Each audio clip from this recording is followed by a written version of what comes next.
అందరికీ మరణాత దేవుని యొక్క మహాకృపను బట్టి మరొకసారి దేవుని వాక్యం గ్రహించుకునే అవకాశం ప్రభు మనకు ఇచ్చి ఉన్నాడు. దేవునికి మహిమ కలుగును గాక. ఆమేన్. అపోస్తుల కార్యాలు 2వ అధ్యాయము మొదటి నుంచి చదువుకుందారు. పెంతెకొస్తు పండుగ దినం వచ్చినప్పుడు అందరూ ఒక చోట కూడియుండిరి. అప్పుడు వేగముగా వీచు బలమైన గాలి వంటి ఒక ధ్వని ఆకాశము నుండి ఆకస్మికగా వారు కూర్చున్న ఇల్లంతయు నిండెను. మరియు అగ్ని జ్వాలల వంటి నాలుకలు విభాగింపబడినట్టు వారికి కనబడి వారిలో ఒక్కొక్కరి మీద వ్రాలగా అందరూ పరిశుద్ధాత్మతో నిండిన వారై ఆ ఆత్మ వారికి వాక్శక్తి అనుగ్రహించిన కొలది అన్య భాషలతో మాట్లాడసాగిరి. ప్రార్థన చేసుకుందారు. సర్వకృపానిధి దయగలిగిన తండ్రి, మీకు వందనాలు, స్తుతులు, స్తోత్రములనైనా కొద్దివారము దీవించండి, ఆశీర్వదించండి, కనికరించండి, కాపాడండి, కటాక్షించి మాతో మీరు మాట్లాడి మీరే మహిమను పొందుమని మహిమనాథుడును శ్రేష్ఠ పాలకుడును ఏకరక్షకుడు యేసు నామమున అడుగుచున్నాం తండ్రి. ఆమేన్. త్రిత్వదేవుని దీవెన ఆశీర్వాదములు, శుభములు, జయములు, ధన్యతలు, మేలులు, ఉపకారాలు ప్రభు నిండుగా మెండుగా మన అందరికి అనుగ్రహింపచేసి ప్రభు మహిమ పొందును గాక. ఆమేన్. దేవుని యొక్క ఆత్మీయ జీవితంలో మరి పెంతెకొస్తు పండుగ శుభకరమైన పండుగ. దేవుని యొక్క వాక్యంలో చూడగలిగితే కనుక మనందరికీ కూడా తెలిసిన దినమే పరిశుద్ధాత్మ తండ్రి గారు భూమి మీదకి వచ్చిన దినము, సంఘము భూమి మీద పుట్టిన దినము. పెంతెకొస్తు పండుగకు ఈ పేరు ఎలాగ వచ్చింది అని మనం కొన్ని విషయాలు నేర్చుకొని వాక్యములో ద్వారా మనం తెలుసుకుందాం. అపోస్తుల కార్యాలు అనే గ్రంథమును సెయింట్ మార్కు గారు రాశారని మనందరికీ కూడా తెలుసు. ఈ యొక్క సెయింట్ జాన్ మార్కు గారు వైద్యుడని కూడా మనం ఎన్నోసార్లు విన్నాం. అపోస్తుల కార్యములో ఈ పెంతెకొస్తు దినము కార్యము జరుగుటాన్ని బట్టి అపోస్తుల కార్యమునకు ఉన్న పేరు ఏ పేరు అనిసినంటే గనక ఇది పరిశుద్ధాత్మ సువార్త అని పేరు. ఈ పరిశుద్ధాత్మ సువార్త అను పేరు ఉన్నది నిర్గమాకాండము 19వ అధ్యాయము సీనాయి పర్వతం మీదకి ప్రభు ఎలాగైతే దిగొచ్చారో మేడగది మీద కూడా ప్రభు తన ఆత్మను పంపించినందుకు మేడగదిని కూడా ఏమంటారనిసరంటే 2వ సీనాయి లేదంటే హేరేబు పర్వతము అని అంటారు. సీనాయి పర్వతం మీద దేవుడు మోషే గారిని పిలుచుకొని మోషే గారికి ఆత్మను అందించి దైవగ్రంథమైన ఆ యొక్క ధర్మశాస్త్రమును ఎలాగైతే యూదుల కొరకు అందించారో ఈ యొక్క కాలములో సంఘమునకు ఆత్మను అందించటానికి ఆనాడే దేవుడు ఎంచుకున్న స్థలము ఈ యొక్క మేడగది అయి ఉన్నది.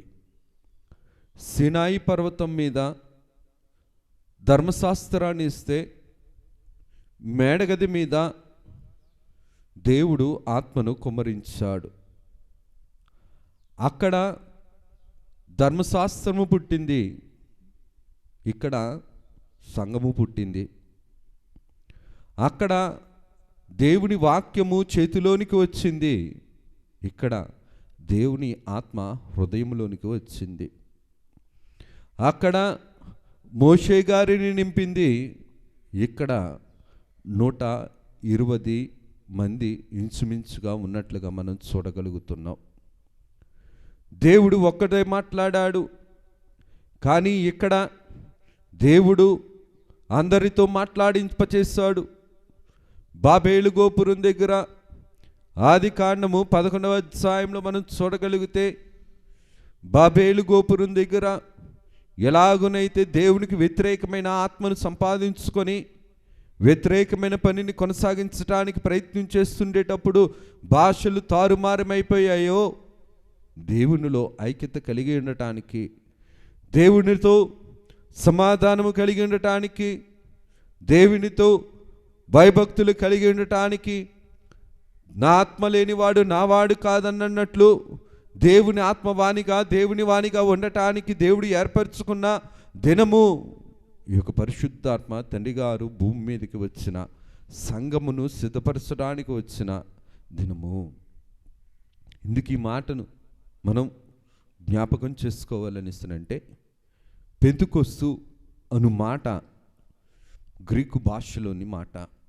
పెంట అంటే 50వ రోజు అని అర్థం. 50 అని అర్థం. లేవీకాండము 23వ అధ్యాయంలో మనం చూడగలిగితే గనుక ఇక్కడ మనకి ఒక మాట కనబడుతుంది. 23వ అధ్యాయము 15 నుంచి చూస్తే గనక, మీరు తెచ్చిన దినము మొదలుకొని 7 వారములు లెక్కింపవలెను, లెక్కకు తక్కువ కాకుండా 7 వారములు చేయవలెను. ఎందుకు ఈ మాటను నేను జ్ఞాపకం చేస్తున్నాను అనేసినంటే, పెంతుకొస్తు పండుగను ఆనాటి కాలంలో కొందరు వారాల పండుగ అని కూడా అనేవారు. దీనినే harvest, the feast of harvest, the feast of Shavuot, the feast of Pentecost అని పిలుస్తూ ఉంటారు. ఎందుకు ఈ మాటని నేను జ్ఞాపకం చేస్తున్నానంటే,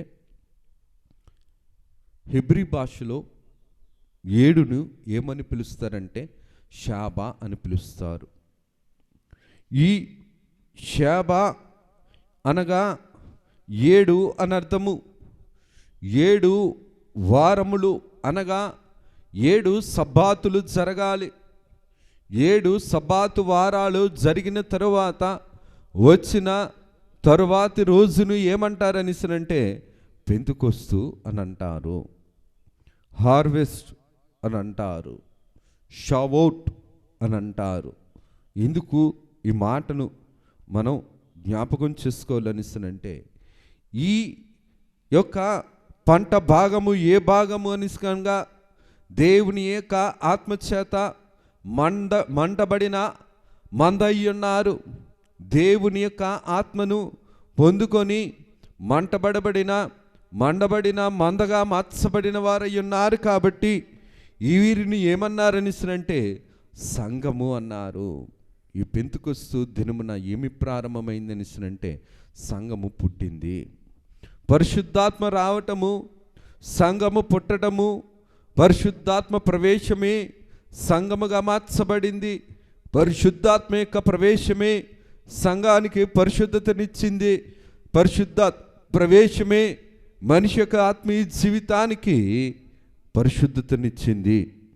నిర్గమాకాండము, లేవీకాండము 23వ అధ్యాయంలో మనం చూడగలిగితే కనుక దేవుని యొక్క వాక్య క్రమములో జాగ్రత్తగా మనం చూడగలిగితే కనుక 15వ అధ్యాయములో చూస్తే ప్రభువు రాయించిన మాట 15వ వచనంలో, మీరు తెచ్చిన దినములు మొదలుకొని 7 వారములు లెక్కింపబడను, లెక్కకు తక్కువ కాకుండా 7 వారములు ఉండవలెను.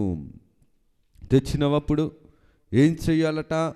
ప్రభువు అందించిన మాటను జాగ్రత్తగా మనం గమనించగలిగితే గనక 18వ వచనంలో, మీరు ఆ రొట్టెలతో, ఎన్ని రొట్టెలు ఇవి పై భాగంలో రాసి ఉన్న 17లో, మీరు మీ నివాసముల నుండి తూముల్లో 2 10వ వంతుల పిండి గల 7 రొట్టెలను తేవలెను.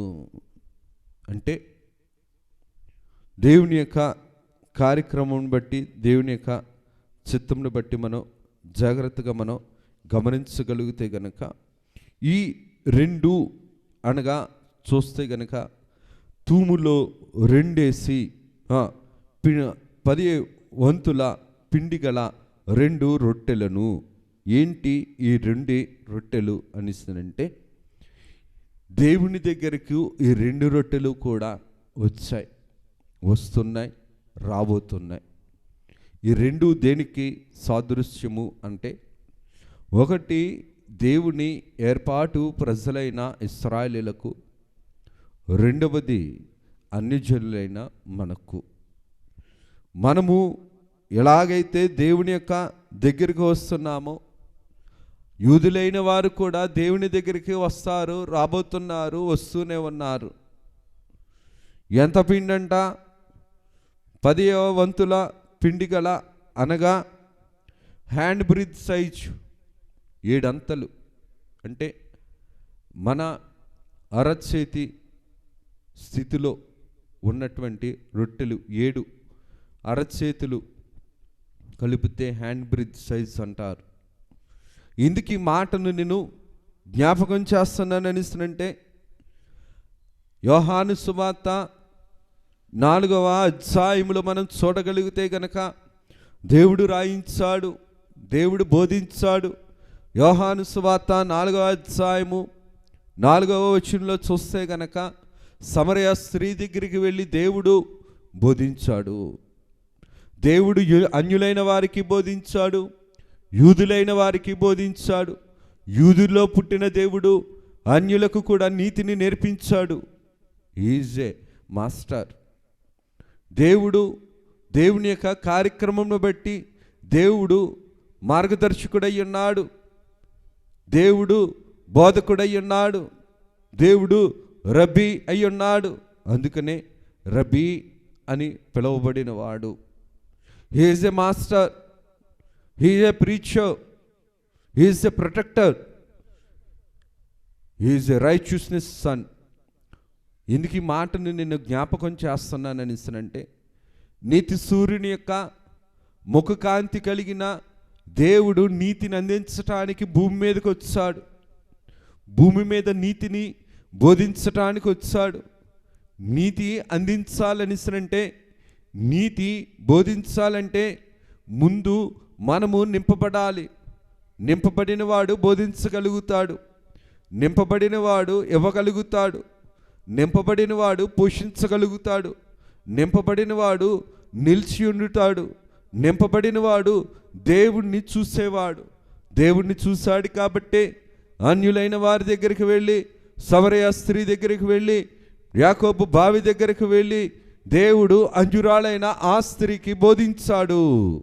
ఎందుకు ఈ మాటను నేను జ్ఞాపకం చేస్తున్నాననిసనంటే, దేవుడు బోధకుడు కాబట్టి పరిశుద్ధాత్మ తండ్రి గారి యొక్క కార్యమును ఆనాడు ఎలాగైతే సమరయ స్త్రీకి బోధించాడో, ఈనాడు సంఘంలో ఉన్న అనేకమైన మంది దేవుణ్ణి బోధించగలిగే వారముగా, దేవుని ఆత్మను సంపాదించుకునే వారముగా, దేవుని యొక్క మహిమ స్థితిని ధరించుకునే వారముగా మనం ఉండగలగాలి. యూదులైన వారు ఈ యొక్క పెంతెకొస్తు పండుగను ఇంచుమించుగా 1500 సంవత్సరాలు చేస్తూనే ఉన్నారు. ఈ యొక్క పెంతెకొస్తు దినము మొదలుకొని మేడగది మీద పెంతెకొస్తు దినము పరిశుద్ధాత్మ తండ్రి గారు వచ్చిన ముందు చూసుకుంటే కనుక, యూదులైన వారు the Jews celebrated the particular pest of the Pentecost, the harvest fest of the harvest. They celebrated the 1500 years. ఇందుకు ఈ మాటను నేను జ్ఞాపకం చేస్తున్నానని అంటే, ఇంచుమించుగా 1500 సంవత్సరాలు వేరు ఈ పెంతెకొస్తు పండుగను సెలబ్రేట్ చేస్తూనే ఆచరిస్తూనే ఉన్నారు. ఈ పెంతెకొస్తు పండుగలో ఏమున్నది అని అంటే, దేవుని యొక్క కార్యం ఉన్నది, దేవుని యొక్క కార్యక్రమం ఉన్నది. నిర్గమకాండము 19వ అధ్యాయంలో మనం చూడగలిగితే కనుక, 20వ అధ్యాయంలో కూడా మనం చూడగలిగితే కనుక, ప్రభు సినాయి పర్వతం మీద మోషే గారిని పిలిచి, మోషే నువ్వు సిద్ధపడి సినాయి పర్వతం మీదకి రా. ఎన్నోసార్లు వచ్చారు, కానీ ఈసారి ధర్మశాస్త్రాన్ని అందుకోవడానికి సిద్ధపడుతున్నారు. ధర్మశాస్త్రమును, దేవుని వాక్యమును అందుకోవడానికి మోషే గారిని దేవుడు ఎంచుకున్న మోషేను సినాయి పర్వతం మీదకి రమ్మన్నాడు. సినాయి పర్వతం మీదకి ఎలాగ రమ్మన్నాడంటే, ఏ మనుషుడు కూడా ముట్టుకోకూడదు, సిద్ధపడవలసిన స్థితిలో ఉండాలి, సిద్ధపడిన స్థితిలో దేవుని దగ్గర నిలవబడాలి, దేవుని ఆత్మను పొందుకోవాలి, దేవుని యొక్క ఆత్మతో ప్రేరేపింపబడాలి, దేవుని ఆత్మతో పోషింపబడాలి. దేవుని ఆత్మతో పోషింపబడుతున్న ఈ యొక్క సినాయి పర్వతం మీద ఉన్నటువంటి మోషే గారికి ఒకరోజు దేవుని దగ్గర నుంచి పిలిపొచ్చింది. పిలవబడిన మోషే గారు దేవుని కోసం సిద్ధపడ్డాడు. సిద్ధపడిన మోషే గారిలో ఏమొచ్చిందంటే దైవాత్మ వచ్చింది. దైవాత్మ రావటంతో ఏమందుకున్నాడని అంటే దేవుని యొక్క వాక్యమును అందుకున్నాడు. ఈయన దేవుని వాక్యమును అందుకొని, ధర్మశాస్త్రాన్ని అందుకొని యూదులకు ప్రకటించాడు, యూదులకు నేర్పించాడు. యూదులకు ఆచరించేలాగా దేవుడు తన కార్యక్రమాల్లో నాయకుడిగా నిలబెట్టాడు. ఎందుకు ఈ మాటను నేను జ్ఞాపకం చేస్తున్నానని ఇస్తానంటే, ఆనాడు 17 దేశాల నుంచి 17 ప్రాంతాల నుంచి 17 భాషలు నేర్చుకున్న వివిధ భాషలు కలిగిన వారు వచ్చారు ఆనాడు మేడ గది మీదకిలో. వారందరూ వేరే ప్రాంతపు వారు, కానీ దేవుని ఆత్మ ఉంది కాబట్టి దేవునిలో ఏకమయ్యారు. దేవుని ఆత్మ లేని వారు దేవునిలో ఏకమవ్వరు. దేవుని ఆత్మ ఉన్నవారు మాత్రమే దేవునిలో ఏకమవుతారు. దేవుని కోసం ఏకమవుతారు. దేవుణ్ణి చూస్తారు, దేవుణ్ణి నేర్చుకుంటారు, దేవుని క్రమమును నేర్చుకుంటారు, దేవుని వాక్యమును నేర్చుకుంటారు. ఎక్కడైతే బాబేలు గోపురం దగ్గర అవిధేయతతో దేవుని యొక్క పనిని కాదని సొంత పని చూసుకొని వేరైపోయారు, అన్యాత్మ భాషలు అన్య దేవతలను వెంబడించారు. అన్యాత్మ భాషలు అన్యాత్మలను వెంబడించిన వారే దేవుని మాటకు లోబడి విధేయతకు లోబడి మేడగది మీదకి వచ్చారు. మేడగదిలోనికి వచ్చిన తర్వాత మేడగదిలో వీరు 17 మంది కూడా 17 ప్రాంతాల నుంచి వచ్చిన వీరందరూ కూడా ఒక్క మాటగా మాట్లాడారు. ఒకడే దేవుడు, ఒకడే దేవుడు, ఒకటే పరిశుద్ధత, ఒకటే వాక్యము, ఒకటే భావము, ఒకటే భాష. ఇందుకు ఈ మాటను నేను జ్ఞాపకం చేస్తున్నానని ఇస్తానంటే, పాపము పరిశుద్ధుడని దేవుణ్ణి చేరనివ్వదు. యేసుక్రీస్తు ప్రభు యొక్క జీవితంలో ఆయన బోధలో మనం చూడగలిగితే గనక లోకంలో ఉన్నంత కాలము కూడా శిష్యులు దేవుని చేరుకోలేకపోయారు. మోషే గారు కూడా లోకంలో ఉన్నంత కాలము కూడా దేవుణ్ణి చేరుకోలేకపోయారు. లోకంలో ఉన్నదంతయు కూడా లోక సంబంధమైన ఆత్మే, దైవత్వంలో ఉన్నది దైవ సంబంధమైన ఆత్మ. 19వ అధ్యాయంలో సిద్ధపాటు కలిగి వచ్చినందుకు మోషేకు దేవుడేమిచ్చారంటే ధర్మశాస్త్రాన్ని ఇచ్చారు. సిద్ధపడిన ఈ యొక్క 120 మందికి ఏమిచ్చారని సరంటే దేవుని యొక్క ఆత్మనిచ్చారు. తండ్రి గారు అన్నమాట. పరిశుద్ధాత్మ తండ్రి గారు పక్కనుంటే బలం ఉంటుంది, మనలో ఉంటే వరం ఉంటుంది. పరిశుద్ధాత్మ తండ్రి గారు ప్రక్కన ఉంటే మనకు బలం, మనలో ఉంటే మనకు వరం. ఏ వరాన్ని మనం నేర్చుకోగలుగుతున్నాం, ఏ బలాన్ని మనం సంపాదించుకోగలుగుతున్నాం. దేవుని యొక్క వాక్య క్రమములో జాగ్రత్తగా మనం గమనిస్తే గనక సినాయి పర్వతం మీద నిర్గమకాండము 19వ అధ్యాయంలో ఎలాగైతే దేవుని ఆత్మ దగ్గర వచ్చిందో, అలాగే ఈ యొక్క అపోస్తల కార్యాలు 2వ అధ్యాయంలో మేడగది కూడా ఎలాగ మార్చబడింది అనిసరంటే దేవుని సినాయి పర్వతంగా మార్చబడింది. అందుకనే చరిత్రకారులు కొంతమంది ఏమంటారు అనిసరంటే 2వ సినాయి పర్వతం అని అంటారు. ఇందుకు ఈ మాటను నేను జ్ఞాపకం చేస్తున్నాను అనిసరంటే, దేవుని యొక్క వాక్య క్రమములో ఆదాము గారు లో నుంచి వచ్చిన ఆత్మను జనులు ఎప్పుడు పోగొట్టుకున్నారనిసినంటే బాబేలు పర్వతం దగ్గర పోగొట్టుకున్నారు. బాబేలు పర్వతం దగ్గర పోగొట్టుకున్న ఈ ప్రజలు ఎక్కడ మరలా ఏకమయ్యారనిసినంటే మేడగది దగ్గర ఏకమయ్యారు. ఈ మేడగది దగ్గర ఉన్న ప్రవచనమే ఏ ప్రవచనం అనిసినంటే యోవేలు గ్రంథము 2వ అధ్యాయంలో చూడగలిగితే గనక ప్రభువు రాయించిన మాట, జనులను సమకూర్చుడి, సమాజ కూటము ప్రతిష్ఠించుడి, పెద్దలను పిలువనంపించుడి, చిన్నవారికి సంజపానము చేయి, చిన్న బిడ్డలను తోడుకొని రండి.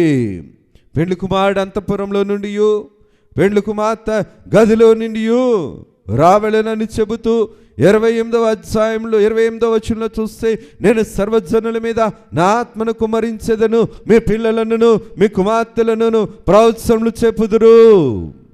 ఈ ప్రవచనం ఎక్కడ నెరవేరింది? మేడగది మీద. ఎక్కడ రాయబడి ఉన్నది?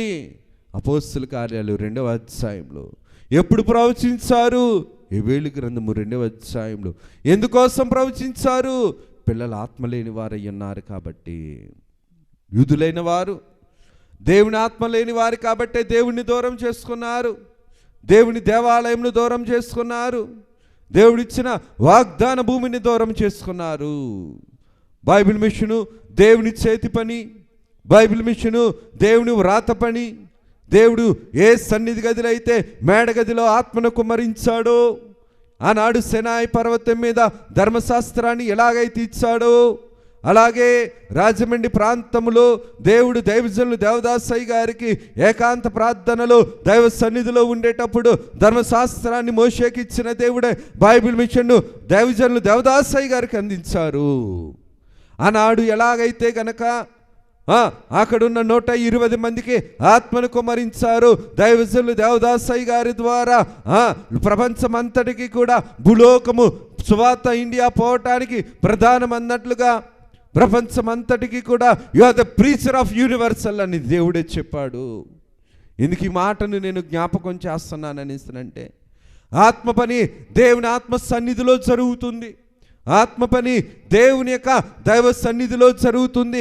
దైవ సన్నిధి యొక్క కార్యక్రమంలో జరుగుతుంది.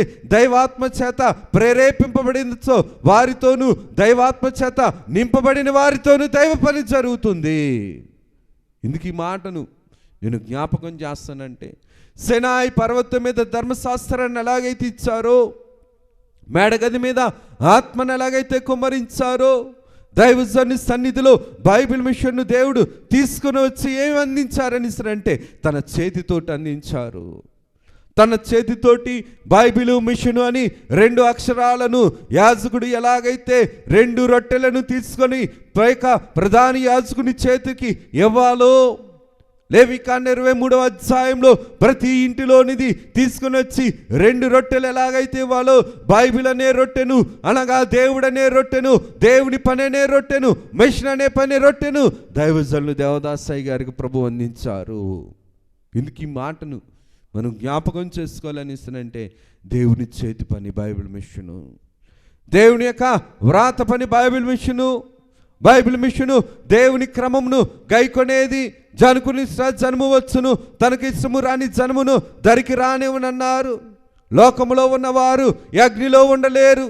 అందుకనే తండ్రి గారు అన్నమాట, ఈ కొలిమి ఖాళీ చేసి వెళ్తున్నాను, ఈ కొలిమిలోనికి వచ్చిన వారికి కలిమి వస్తుందన్నారు. ఇది కొలిమి. కొలిమి అనగానే నిప్పులతో ఉండేది, అగ్నితో ఉండేది. బైబిల్ మిషన్లో ఉండేవారు అగ్ని వంటి శ్రమలు వచ్చినా సరే, అగ్ని వంటి దుస్థితులు వచ్చినా సరే, దేవుని మాటను చూసేవారు, దేవుని క్రమము ప్రకారము నిలవబడేవారు. అగ్ని వంటి శ్రమణలు లెక్క చేయక దానియేలు వలె దేవునితో నీతిగా బ్రతికేవారు. ఇందుకు ఈ మాటను నేను జ్ఞాపకం చేస్తున్నానని అంటే, దైవజనులు దేవదాసయ్య గారికి ఎన్ని శ్రమలు వచ్చినా దేవుని వైపు చూశారు, దేవుని పని వైపు చూశారు, దేవుని కార్యము వైపు చూశారు. నిలువ సొమ్ము లేకపోయినా సరే, నిరుకు రాబడి లేకపోయినా సరే, నిలువ స్థలము లేకపోయినా సరే, దేవుని యొక్క మాటను పట్టుకొని నాకేమి కొదువా నాదుడుండగా శ్రేష్ఠపాలకుడు ఏకరక్షకుడు అన్నారు. ఎందుకు ఈ మాటను నేను జ్ఞాపకం చేస్తున్నానని అంటే, దైవజనులు దేవదాసయ్య గారిని పోషించిన బేతేలు గురము దేవుని ఆత్మకార్యములు చేసింది కాబట్టే, దేవుని యొక్క కార్యక్రమమును బట్టి ఆ గృహము ద్వారా అనేక మంది, లక్షలాది మందిని దేవుడు పోషించుచున్నాడు. ప్రేమించే హృదయాన్ని ఇచ్చారు కాబట్టే ఆ యొక్క గృహమును బట్టి అనేక మంది దేవుని వైపు తిరగటానికి దేవుడు ఒక మేడ గదిగా దేవుడు ఎంచుకొని, కాకాంగిని తోటను దేవుడు మేడగదిగా ఎంచుకొని అన్యులకు దేవుని ఆత్మను నేర్పిస్తున్నారు. దేవుని ఆత్మను అందుకునే ప్రాంతముగా దేవుడు నడిపించుకుంటున్నాడు. దైవ సన్నిధి అనుభవం బైబిల్ మిషన్ అనుభవం. దైవ సన్నిధి క్రమము బైబిల్ మిషన్ క్రమము దేవుని యొక్క వాక్య ప్రకారము చూడగలిగితే గనక, దేవుడు అన్నమాటే యోహాను సువార్త 16వ అధ్యాయము 13వ వచనంలో చూడగలిగితే ప్రభువు రాయించిన మాటే, నేను వెళ్ళిన తర్వాత పరిశుద్ధాత్మ తండ్రి మీ దగ్గరకు వచ్చి మిమ్మల్ని సత్యంలోనికి నడిపిస్తాడు. బైబిల్ మిషను సన్నిధిలోనికి నడిపించే మిషను. బైబిల్ మిషన్ను దేవుడిని చూడడానికి నడిపించే, సన్నిధిలోనికి నడిపించే సంఘము. బైబిల్ మిషను దేవుని మాటను వినిపించడానికి దైవ సన్నిధి కలిగిన సంఘము. దేవుని యొక్క దైవ చిత్తమును తెలుసుకోవడానికి మోకాళ్ళ జీవితం కలిగిన సంఘము బైబిల్ మిషన్ సంఘము. మోకాళ్ళ జీవితముతో దేవుని అంతరంగమును తెలుసుకునే సంఘము బైబిల్ మిషన్ సంఘము. దేవుని యొక్క కాపుదలను బట్టి, దేవుని యొక్క స్థితిని బట్టి ప్రభువు రాయించిన మాటే, పెండ్లి కుమారుడు అంతఃపురంలో నుండి పెండ్లి కుమార్తె గదిలో నుండి రావలెను. ఆనాడు గదిలో నుంచి పరిశుద్ధాత్మ చేత ప్రేరేపింపబడిన వారు ఎలాగైతే భూమిని తలక్రిందులు చేయు దేవుని సేవకులుగా వచ్చారో, బైబిల్ మిషన్ యొక్క దైవ సన్నిధి అనుభవం కలిగిన వారు, బైబిల్ మిషన్ యొక్క దైవ సన్నిధి క్రమము కలిగిన వారు, క్రమం యొక్క అనుభవం కలిగిన వారు పెండ్లి కుమారుని ఎదుర్కోవడానికి పెండ్లి కుమార్తెగా సిద్ధపడేవారు, పెండ్లి కుమార్తెగా రూపాంతరం చెందేవారు, పెండ్లి కుమారుని యొక్క రూపలావణ్యతలను సంపాదించుకునేవారు. ఈ యొక్క పెంతెకొస్తు దినమున దేవుని యొక్క ఆత్మను పొందుకొని దేవుని యొక్క ఆత్మ ద్వారా దేవుని వారముగా మార్చబడే దేవుని యొక్క సుజ్ఞానము, సునీతి ప్రభు ద్వారా మనం అందుకోవలసిన వారమై ఉన్నాం, పొందుకోవలసిన వారమై ఉన్నాం. అందుకనే తండ్రి గారు రాసుకొని వచ్చారు, దైవాత్మ రమ్ము నా తనువున రాళము. సొంత బుద్ధితో, సొంత జ్ఞానముతో, సొంత ఆలోచనతో, సొంత తలాంతులతో, తలంపులతో దేవుణ్ణి చేరుకోలేవు, దేవుణ్ణి చేరుకోలేవు, దేవుణ్ణి సొంత ప్రయత్నాలతో చేరుకోలేము. దైవాత్మతో మాత్రమే దేవుణ్ణి మనం చేరుకోగలం. పాపముతో, పాప ఫలితములతో, శాపములతో ఉన్నప్పటికీ కూడా దావీదు దేవుని యొక్క ఆత్మను దూరము చేసుకోకుండా దేవుని ఆత్మతోనే ఉన్నాడు కాబట్టి ఎన్ని శ్రమలు వచ్చినా సరే కొట్టుకుపోలేదు. బైబిల్ మిషన్కి ఆదిలో ఎన్ని శ్రమలు వచ్చినా, ఎన్ని అవమానములు వచ్చినా, ఎన్ని చిక్కులు వచ్చినా, ఎన్ని భయాందోళనలు వచ్చినా, ఎటువంటి క్లిష్ట నష్ట పరిస్థితులు వచ్చినప్పటికీ కూడా దేవుని బట్టి భక్తులు నిలబడ్డారు, పెద్దలు నిలబడ్డారు. నిలబడి నీతిగా నిలబడ్డారు కాబట్టి నీతికరమైన కన్నీటి ప్రార్థనలు, ప్రసవవేద ప్రార్థనలు చేశారు కాబట్టి దేవుడు తన క్రమమును క్రమపరుచుకొని పోషిస్తున్నారు. అందుకని నీవే స్థాపించితివి, నీవే పోషించితివి. దేవుడే నడిపించుకుంటున్నాడు, దేవుడే కార్యక్రమమును జరిగించుకుంటున్నాడు. మనం కూడా దేవుని పట్ల, దేవుని ఆత్మ పట్ల, దేవుని ఆత్మ పట్ల ఆసక్తి కలిగి ఉంటే కనుక, దేవుని ఆత్మ పట్ల పరిశుద్ధత కలిగి ఉంటే కనుక, దేవుని యొక్క ఆత్మ పట్ల అత్యాసక్తి కలిగి ఉంటే కనుక దేవుడు మనల్ని కనికరించేవాడై ఉన్నాడు. ఆసక్తి చూపిస్తున్నామా? దేవుని ఆత్మ పట్ల అహరోను గారు, హానోకు గారు ఎలాగైతే ఇష్టడై ఉన్నాడు, దేవుని ఆత్మను ఇష్టపడుతున్నామా? దేవుని క్రమమును ఇష్టపడుతున్నామా? దేవుడు ఏర్పరిచిన బైబిల్ మిషన్ను ఇష్టపడగలుగుతున్నామా? దేవుని యొక్క ఏర్పాటులో ఉన్న బైబిల్ మిషన్ విశ్వాసిగా దైవ సన్నిధిని ఇష్టపడగలుగుతున్నామా?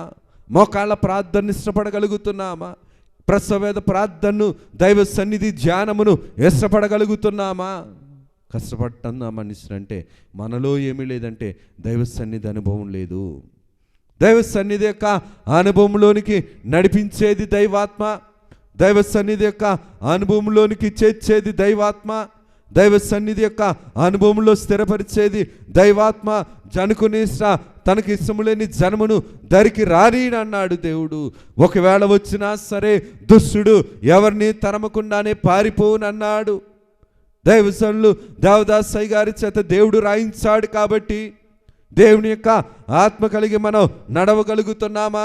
దేవుని యొక్క ఆత్మశక్తిని బట్టి దేవుని మనం సంపాదించుకోగలుగుతున్నామా? మనల్ని మనం ప్రశ్నించుకోవలసిన వారమై ఉన్నాం.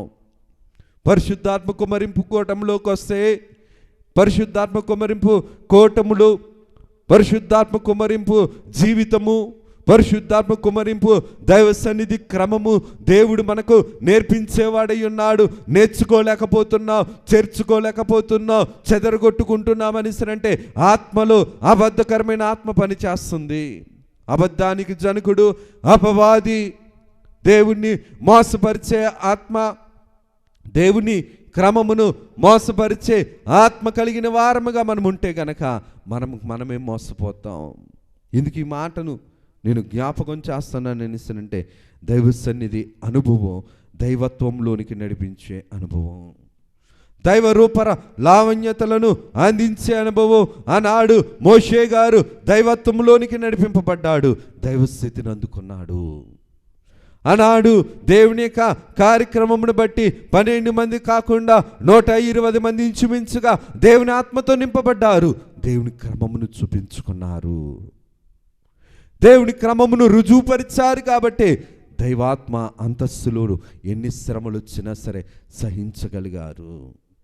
మనుషుల కోసం, అవసరాల కోసం, వ్యాధుల స్వస్థతల కోసం, ఆపులు తీరుట కోసం దేవుని దగ్గరకు వస్తే దైవాత్మను మనం పొందుకోలేము. దైవాత్మను పొందుకోవాలంటే దైవాశక్తి ఉండాలి. దైవాశక్తి కలిగిన వారే దైవాత్మను పొందుకోగలుగుతారు. లోకాన్ని విడిచిపెట్టుకున్నారు కాబట్టి మేడగది మీద దేవుణ్ణి పొందుకోగలిగారు. ఈరోజు పెంతెకొస్తు దినమున మనం గ్రహించుకోవలసిన వారు, ఏం విడిచిపెట్టుకొని దేవుణ్ణి మనం వెంబడిస్తున్నాం? ఏమి ఉండాలని వెంబడిస్తున్నాం? దేవుడు ఉండాలని వెంబడిస్తున్నామా? మనల్ని మనం ప్రశ్నించుకోవలసిన వారమైనా దేవుడి కొద్ది మాటలను మన వినికిడిలో దీవించి ప్రభువు మహిమ పొందును గాక. ఆమేన్. చిన్ని ప్రార్థన చేసుకుందాం. సర్వకృపానిధి, దయగలిగిన తండ్రి, కృప కలిగిన తండ్రి, మహిమ కలిగిన తండ్రి, కొద్ది వారము దీవించండి, ఆశీర్వదించండి.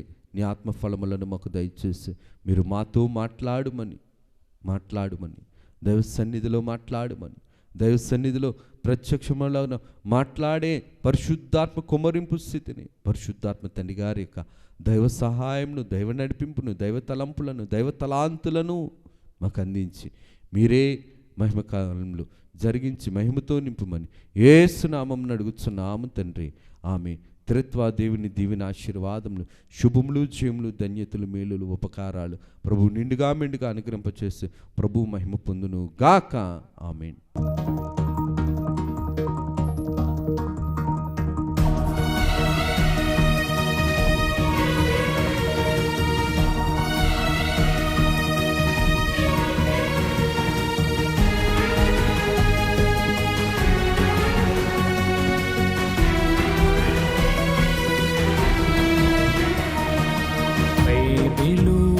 ప్రకటన,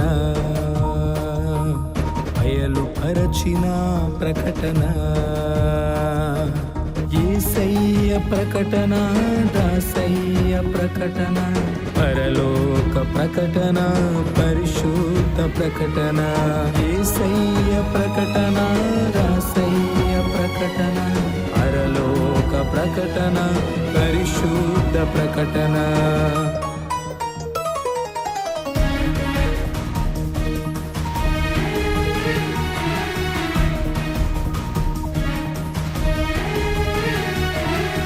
ప్రకటన, బైబిలు ప్రకటన, బయలుపరచిన ప్రకటన, విమలాత్మ ప్రకటన, విజయాత్మ ప్రకటన, విశ్వాసికి ప్రకటన, విజ్ఞాపన ప్రకటన, విమలాత్మ ప్రకటన, విజయాత్మ ప్రకటన, విశ్వాసికి ప్రకటన, విజ్ఞాపన ప్రకటన. ప్రకటన, బైబిలు ప్రకటన, బయలుపరచిన ప్రకటన.